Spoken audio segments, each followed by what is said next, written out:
Displacement और distance, इन दोनों चीजों के बारे में हमने पहले भी थोड़ा पढ़ा है, अब हम और डिटेल में देखेंगे। जैसे देखें, सपोज करो कोई ऑब्जेक्ट है जो ए पॉइंट से चलते हुए इस पाथ पे चलते हुए बी पॉइंट तक पहुंच जाता है, ठीक है। तो ए जो है वो इनिशियल पोजीशन हो गया और बी जो है वो फाइनल पोजीशन हो गया। तो यहां पर हम डिस्प्लेसमेंट की बात देखो कैसे करेंगे। अगर हम ये लाइन बनाए ए से बी तक, तो यही डिस्प्लेसमेंट है, यही डिस्प्लेसमेंट है, दिस इज डिस्प्लेसमेंट। हम ऐसा बोल सकते हैं कि displacement is actually shortest distance between initial and final position. ये इनिशियल पोजीशन है और ये फाइनल पोजीशन, उनके बीच की जो शॉर्टेस्ट डिस्टेंस होगी उसको हम डिस्प्लेसमेंट बोलते हैं। और डिस्प्लेसमेंट को एक वेक्टर की तरह डिफाइन किया जाता है, मतलब उसके पास डायरेक्शन भी होती है। जैसे इस केस में हम क्या बोलेंगे कि डिस्प्लेसमेंट की क्या डायरेक्शन है, ए से बी तक हम बोलेंगे डिस्प्लेसमेंट की डायरेक्शन इधर की तरफ है, क्योंकि ऑब्जेक्ट ए से फाइनली बी तक गया है, तो ये डिस्प्लेसमेंट की डायरेक्शन। अब बारी है डिस्टेंस को समझने की।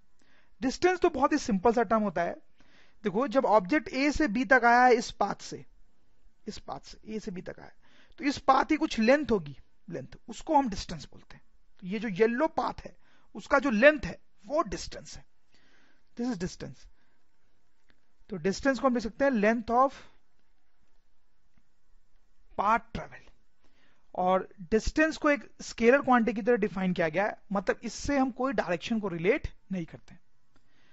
इन दोनों टर्म्स को हम और डिटेल में देखना चाहेंगे, उसके लिए हम कुछ सिंपल केसेस देखेंगे।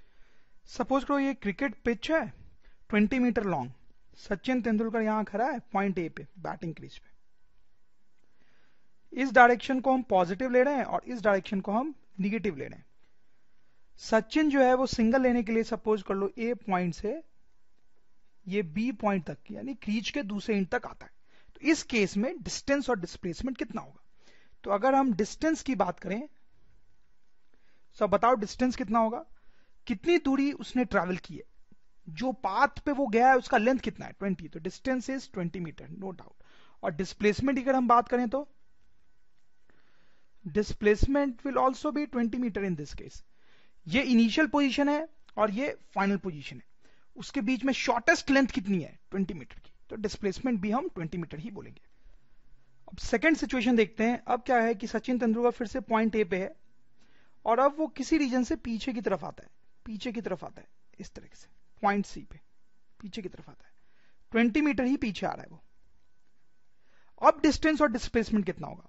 वंस अगेन अगर हम डिस्टेंस की बात करेंगे तो डिस्टेंस जो है वो 20 मीटर ही होगी, क्योंकि सचिन इस पाथ पे चला और पाथ की लेंथ क्या है 20 मीटर। और अगर हम डिस्प्लेसमेंट की बात करें क्विकली, तो वो क्या लगता है आपको? It will be -20 metre.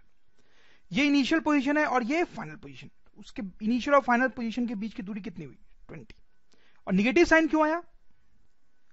क्योंकि सचिन जो है वो निगेटिव डायरेक्शन में चला है, निगेटिव डायरेक्शन, देखो इधर की तरफ निगेटिव लिया था हमने, तो सचिन निगेटिव डायरेक्शन में चला है, इसलिए डिस्प्लेसमेंट को हम -20 लिख रहे हैं। लेकिन डिस्टेंस को सिर्फ 20 लिख रहे हैं। देखो डिस्टेंस जो है वो स्केलर है, ठीक है, उसको हम सिर्फ 20 लिख रहे हैं।